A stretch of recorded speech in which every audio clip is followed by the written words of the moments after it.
तर महायुतीच्या नेत्यांनी देखील महाविकास आघाडीवर टीका केली आहे. आपण बघूया कोणत्या नेत्यांनी नेमकं काय म्हटलेलं आहे.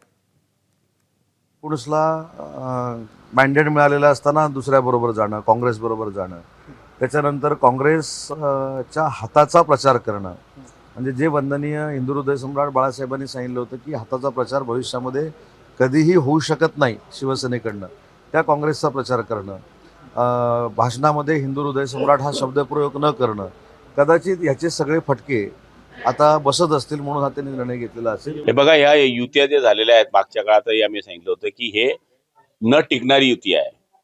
उद्धव ठाकरे हे कोणत्या विचाराचे होते, ते कोणामुळे तिकडे गेले, शरद पवारांची आणि अजितदादांची आपण जर या ठिकाणी गोष्ट पाहिली तर हे पक्ष एकाच विचाराचे होते, फक्त काही कारणास्तव वेगवेगळे झाले.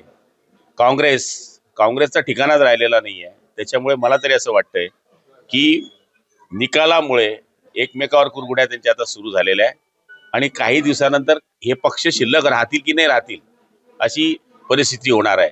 नाही, तो त्यांचा इश्यू आहे. त्यांनी काय करावं, कोणाबरोबर लढावं, कोणाबरोबर लढू नये, कपडे घालून लढावं की बिगर कपड्याचा लढावं, तो त्यांचा प्रश्न आहे.